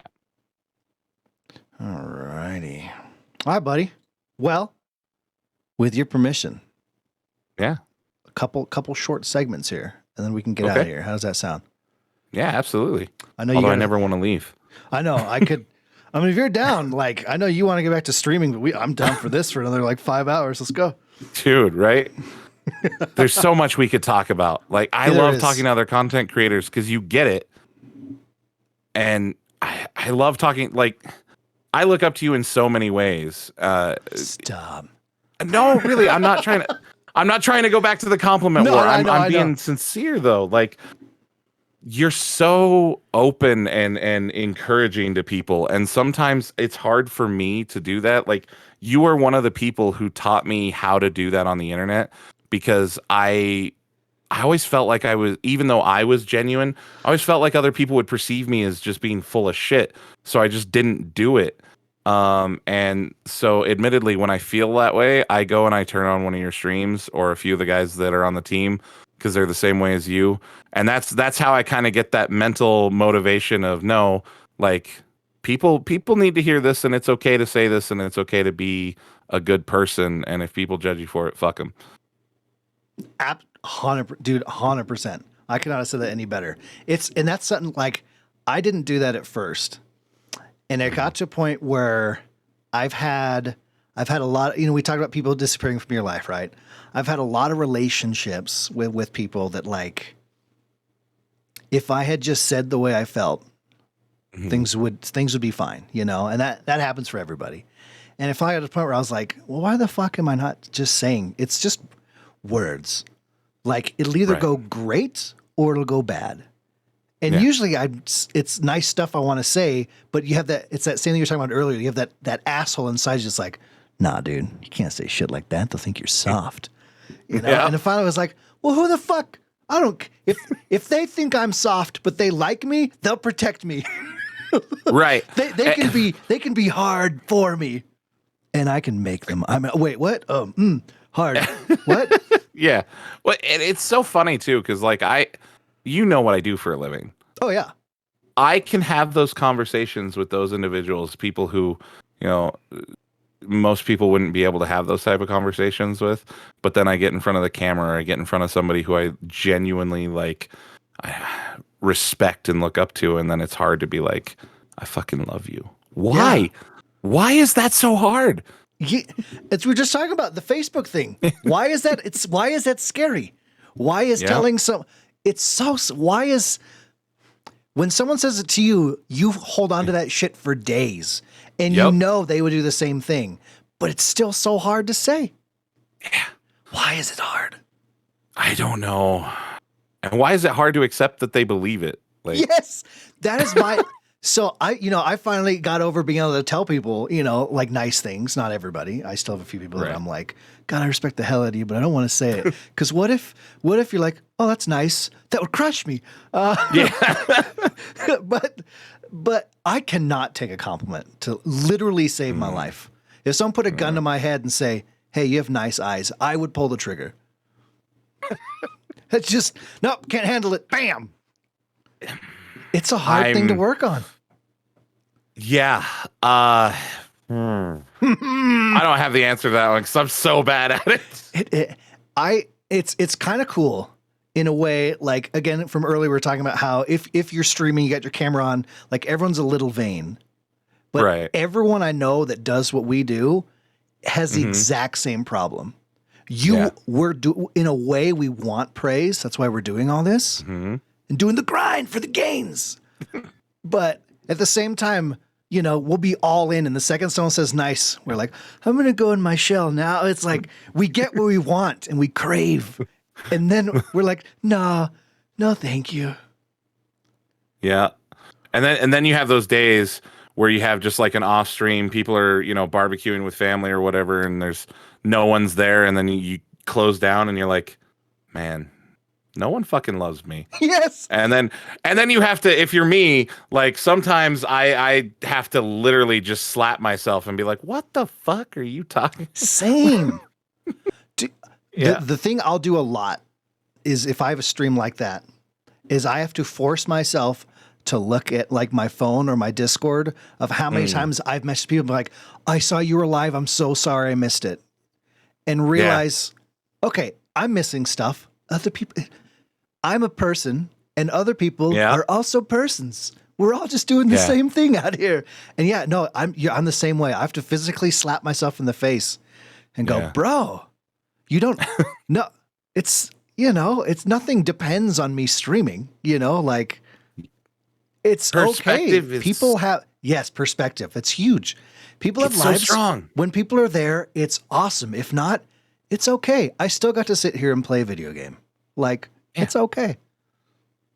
Right. And I think that going back to the grind aspect of it, get the gains. I think that too, if you allow yourself to think like that, like everyone has that moment. It's okay to feel that.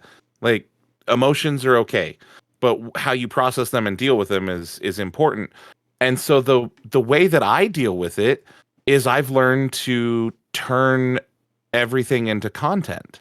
So of some kind in my mind, or working on a skill. If I notice I'm doing a stream and numbers are low, no one's chatting, I will start working on something that and chat won't notice. Anyone who pops in won't notice, but I'll start thinking in my head about a skill or something that I want to get better at so that I can make better content. Recently, I switched over to mouse and keyboard playing, and one of the things that I've started to get back into, I used to be a big time controller sniper player in Call of Duty. Truth. And it sounds like a dumb, stupid, vain thing. But when I have those nights where people are just like lulled, they're doing other stuff, whatever, I stay talking, I stay active. But in the back of my head, all I start to think about instead of what I'm talking about is, okay, how do I line up the shot? How do I get better at sniping? What positions can I be in to be a better sniper? So that now when I hit those sick clips of sniping someone out of a car or something, I can clip it, I can react to it, and now I have a better video to put out. I have a better content, or I start, you know, things like that. I do so much of it, but no, and I was doing forever ago, and it's a nice thing, but I regret it. I was trying to solo comp Apex. Ooh. I was like, well, not, and it wasn't because I wanted to. It was because no one else wanted to play Apex.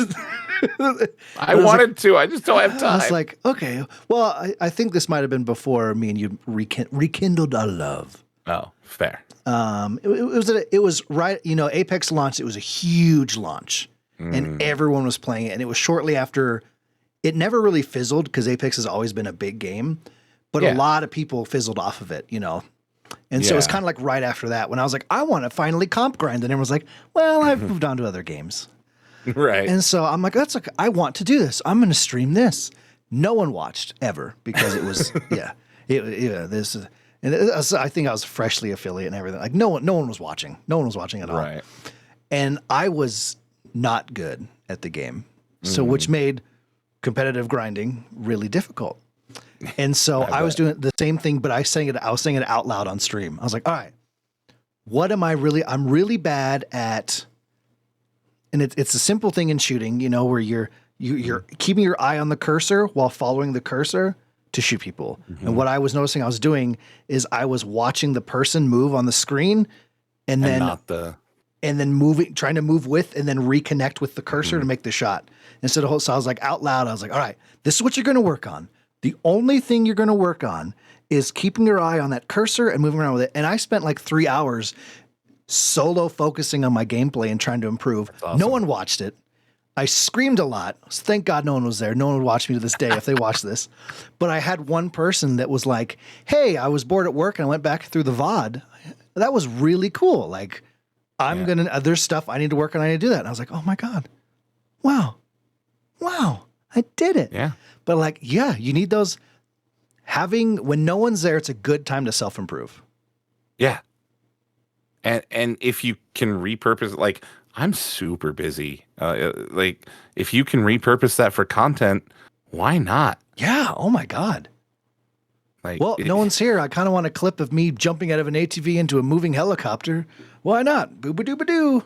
If it works, I have a clip that makes people want to come watch. If it doesn't work, no one saw me fail. Yeah. Yeah. No, I love, okay. So again, I love TV and pop culture, and The Office is great. I love Michael Scott repurposing Wayne Gretzky's quote, "You miss 100% of the shots you don't take." But why not? I mean, Gary Vee is another one of those people who irritates me, but I also love his stuff because he irritates me because the things he irritates me about, he's right. Take shots, do it. Why not? Like, I love you, man. I love you. You're Holy so good. shit. All right. 25 minutes later. Should we do these? Yes. Short segments? Yeah, let's go. Let's do this. I knew that was going to happen. All right. Let's start here. Let's do our emails. Thank you, daughter of mine. Appreciate that. We do have one email here to go through. Or maybe we don't, actually. Was that from last? Did we answer that last week? I think we answered that last week. Oh, just kidding. We don't have any emails. We do have from Podbean. It says, don't miss how to start a podcast live. Resources on podcast production, editing, and promotion. Thank you, Podbean, for trying to help us improve. And that's our emails there. I totally thought I saw one this week. I guess I was wrong. Yeah, That's all right. You got your personal emails, the podcast email, your streaming email, and I hate emails, period. I work for the post office, so I don't have to check emails all day. And I don't want to check emails.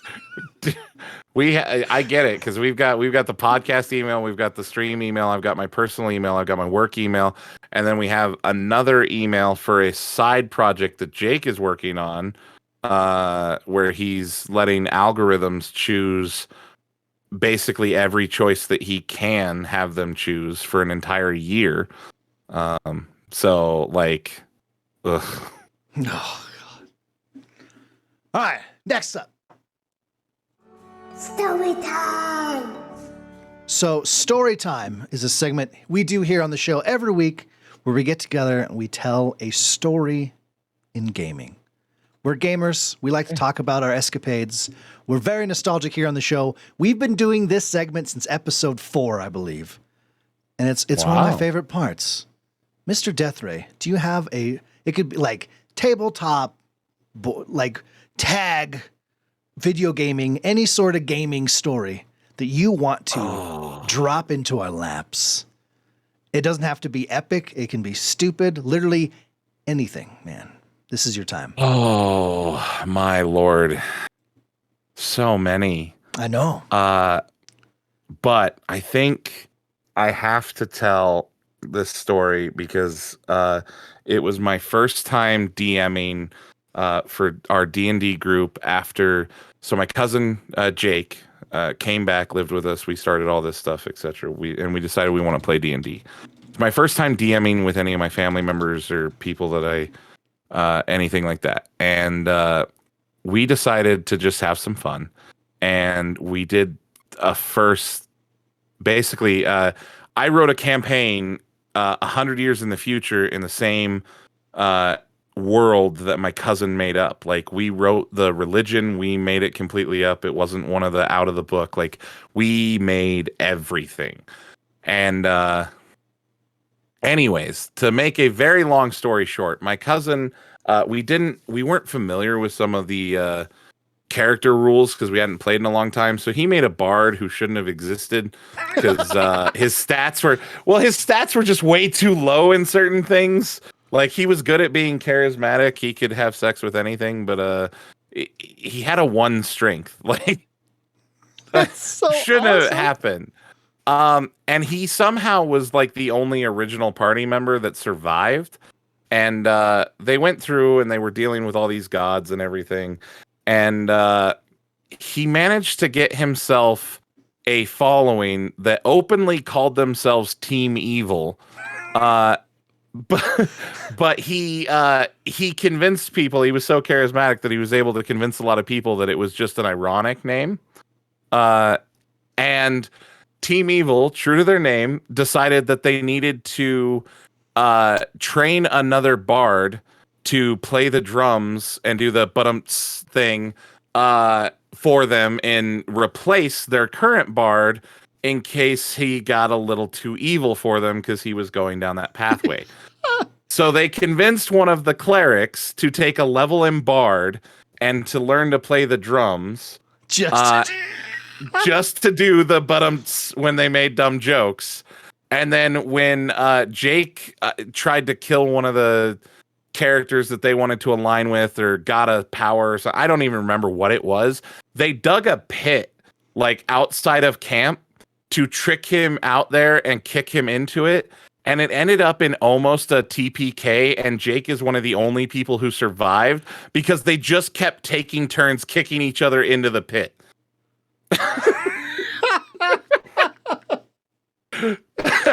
And at this time, our party was big. It was like 10 players, and I think 3 of them survived this encounter of just being tricked into the woods. Like, hey, come here and see this. Let's follow me. I love your D&D's the best, man. It is. Fuck. Great story, man. Well, I'll go along kind of the same vein. So my group, have you heard of Carbon 2185? No. So it uses the same rules as 5e. It was a Kickstarter thing that recently went live. So we jumped into it, and it's like a future cyberpunk-y, using 5e rules and stuff. Super cool. It's been so much fun. But so when I was making my character, my guy comes from like the the Badlands. It's a toxic waste. My guy's eyes like glow yellow from toxic waste, and they're like taller than normal people and whatnot. All these weird stuff, and he gets this perk where his melee does. It's like +4 more to hit. It does like 5 extra. Base melee hits. What is it? 5 damage at base, I think. And I can do. I don't know 5e for anything. I'm a 3.5 guy. Gotcha. Yeah, I'm 5e, and I can't remember it, so I guess I don't know 5e very well. But yeah, I can do a lot of damage just punching stuff. So I'm like, sweet. Nice. I'm gonna be really good at shooting guns because everyone else is doing like scientists and like tech dudes, and my guy's like just basic soldiery dude. So I'm gonna punch things and shoot things because that's gonna be my job. My guy's saying as he walks around just said, "I'm the muscle." Whenever anyone is like, "What's your guys' deal?" And that's just all I say. My guy's an idiot. But I love it. So first session, we get into our first fight, and I'm like, "All right, this is my time to shine." Everyone else is like running around like crazy, and it's one of those. This either works or I die. And so I just walk across the open parking lot at the enemies, and I'm not. They keep missing me. I'm like, yes. I get up to them, right? And I whiff every single roll, every single turn. I don't do a damn thing. The guy dies. I cool walk to the next one, whiff every single hit, right? Oh, no. So in my mind, I go, the only outcomes is either it works and I look amazing or I die and I just start a new character. What happened was the worst scenario where it didn't work. Everyone saw it not work. And now that's all everyone talks about the rest of the campaign is how I'm a big dumb idiot who's not even good in a fight. So the worst out. Thank you, Dice. Yeah. We started keeping a spreadsheet because one of our current DM, because we rotate through campaigns, he's really into stats, and he's got his degree in physics and way smarter than me with that kind of stuff.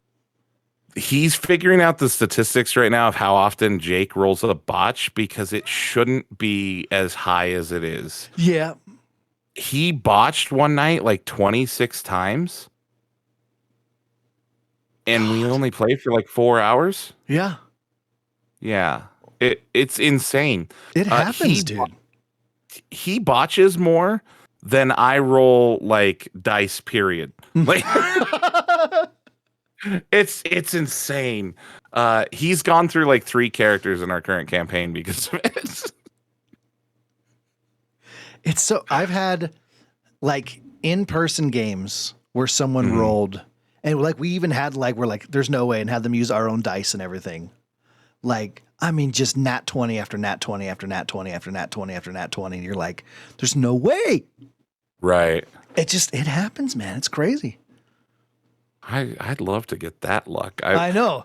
I get the my group is we're the botch end of that. Yeah. God, so fuck. I love it, dude.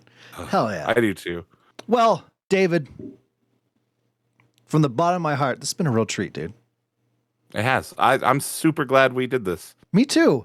I don't know. It kind of makes me want to do like anytime no one else can make it, I kind of want to bring content creators on to do these kind of talks. Yeah. No, it's an awesome thing to do, man. Or do I start a new show? I mean, if you got the time. I don't.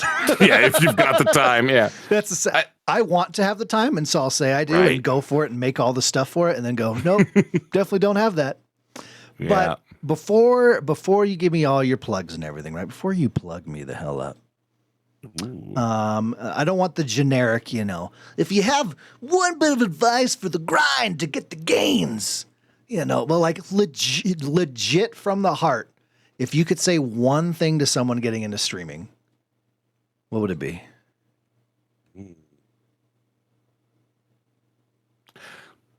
See, to me, that's a loaded question. I know. That's why I asked it. Right?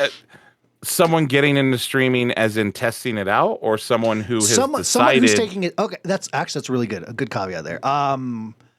Someone who wants to take it seriously. Someone who's gone through the phase of just checking it out, and they went, I want to take this serious.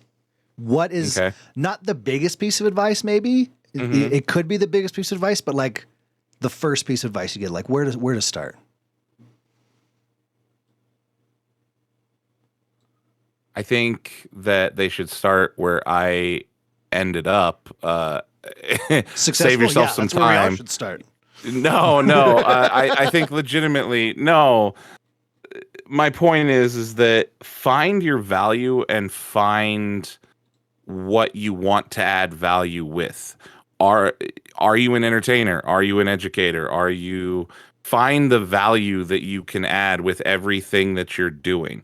And I don't just mean your content. It doesn't mean that, oh, well, I'm a funny guy on stream, so I have to be the funny guy all the time. This is a better way to say it. Have purpose with your content. I like that. If you go into the thing saying, okay, for this, I want to be an educator. For this moment, you can even do it on a single stream and break it up into segments. And for this moment, I'm going to be an educator. For this moment, I'm going to be a genuine person who's just telling you about, things that are in my mind. For this moment, I'm going to be the most entertaining person you've ever seen. Things like that. Plan it and have a purpose. There's an amazing video, and I think everyone should watch it, no matter whether you're a content creator or not. His name's Michael Jr. And he does stand-up comedy, but he also does like motivational speaking, and he has a video called Know Your Why. And I think everyone should watch it because like that. You can know how to do something. Yeah. But if you know why you're doing something, the impact is greater. That was holy shit. That was good. Oh my God, David. Do you know what you just transcended before my eyes? It's just what I believe, man. You asked for an honest answer. There you go.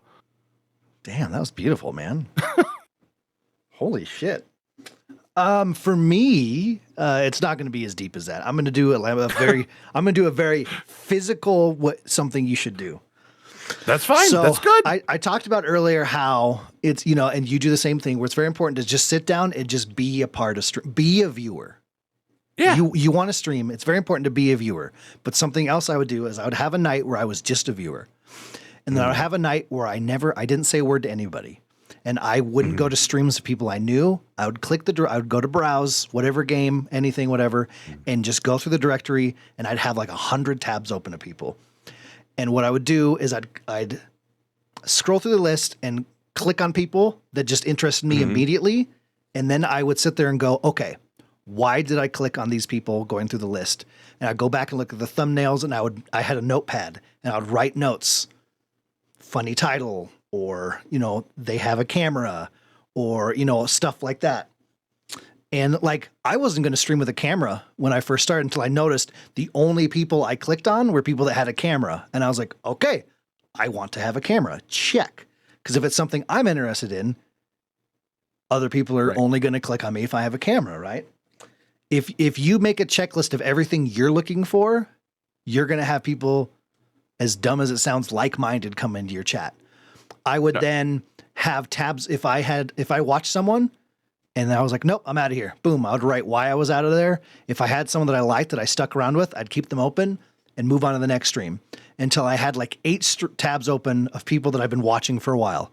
And then I'd sit there and I would go, okay, what do all these people have in common? And I would sit there in my notepad. They all have, this in their overlay, or this is how they act, or this is the way they're playing. This is the way their mods work. This is the way their chat works. And I would write everything that those streamers had in common and then push that into what I was doing. Yep. I do the same thing, except I start with TikTok.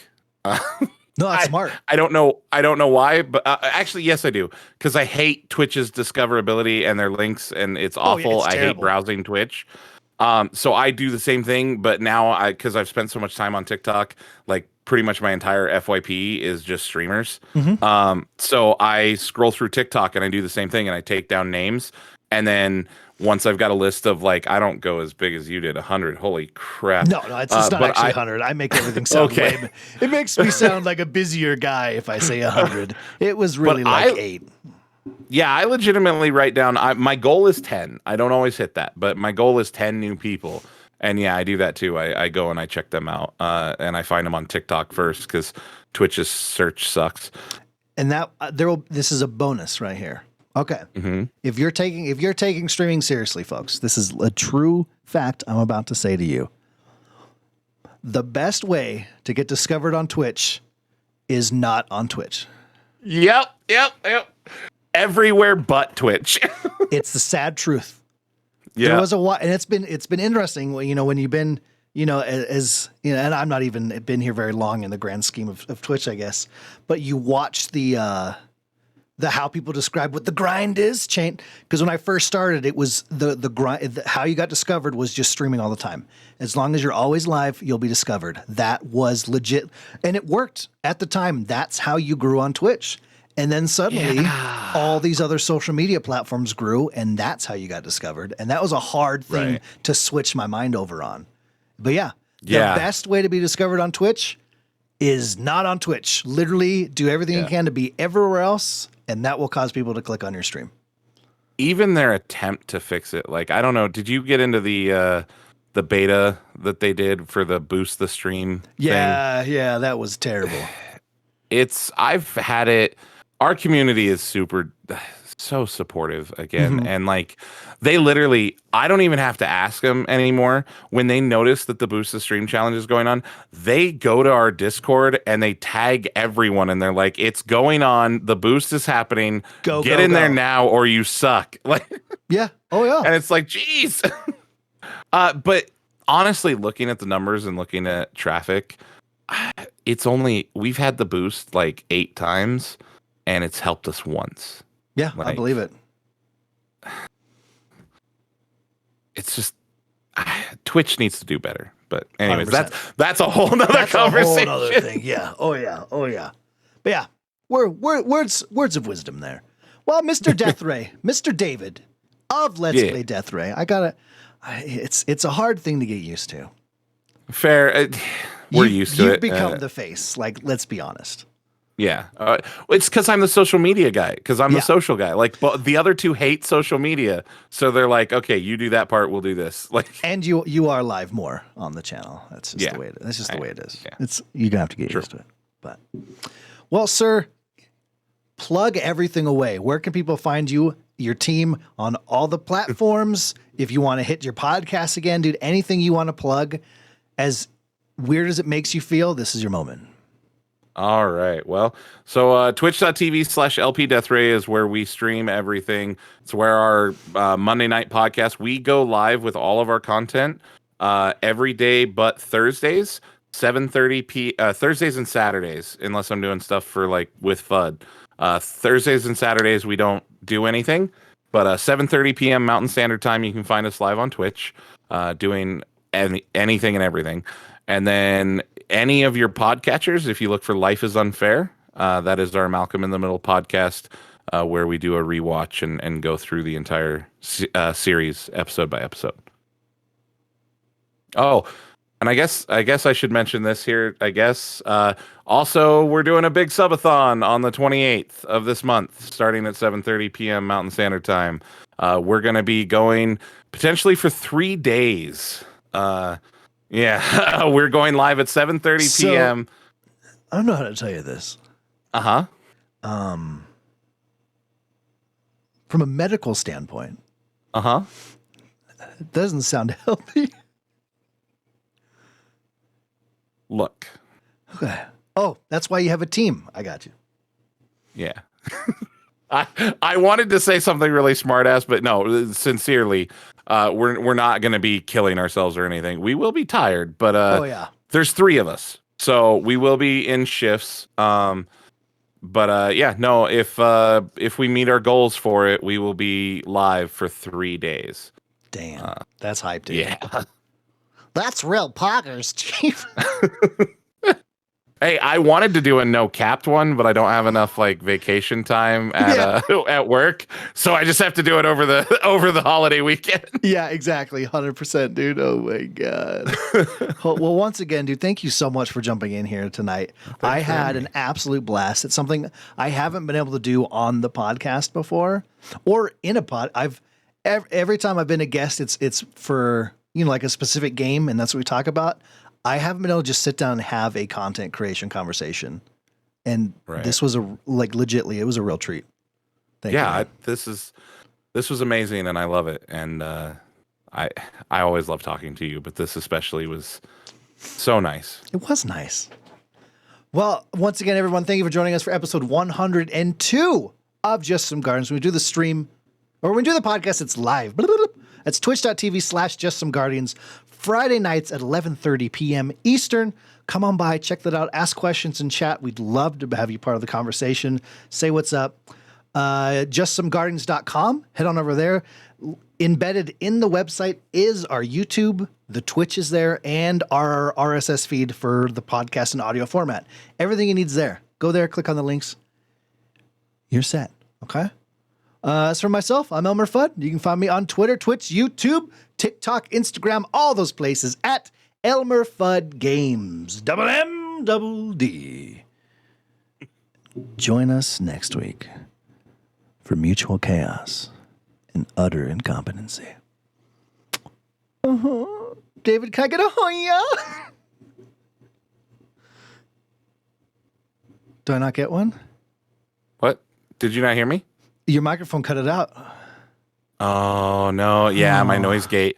Yeah. It's so hard. This is why I can't wait to have 3 microphones, because I have to have this set up to do both single audio and the group audio. So yeah, unfortunately, Scoot back a little bit. Try it again. We'll see. We'll see. yeah, I'll try it again. Can I get a oh yeah? That worked. That's the key. All right, perfect. Hell yeah, dude. We did it. We made it.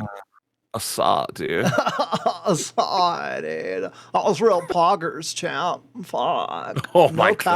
god. Oh, yeah. Fucking Twitch lingo. Twitch lingo makes you sound like you just smoked the largest doobie. It makes you sound 12. That's the same thing. It is. You know, Yeah. in Shrek the Third, when he's walking with Arthur, I get the cut of your jib, what you laying down, trying to sound all cool. That's what I feel like when I try to use Twitch lingo. Mostly because I'm an Fair. old man, but Look, so am I. It's and that's where I'm not gonna lie, I've been tempted to brand myself as the like Twitch dad. oh yeah. But also I don't want to be that. I don't want to be your dad. Like, take care of your damn self. Yeah. No, I had one time I was playing Apex and we wiped a squad. It's the only time I've ever had someone come into my stream after I killed them. Which I wish happened more often. It's so fun. But so he came in and you could tell he was young immediately, mainly because he came to Twitch immediately. And he started cussing me out and calling me horrible things that I was terrible and awful, And before we banned him, I just yelled, "I'm 30. You got shit on by an old dad." Wait, are you really 30? Yeah. Oh, we're really the same age? Yeah. That's awesome. I love it. Thank God. We are meant to be, brother. We are. This is a match made in a foxhole. It's true. I mean, in Legit. heaven. But at the same time, tell me if you've run into this as well. So, Okay. it's weird having when you're gaming a lot, you end up with a lot of, younger friends. I play with a lot of like 16-year-old people that I never thought I would, and until you actually mention it, the second the second you mention you're a dad, you work full time, they immediately think you're at least 50.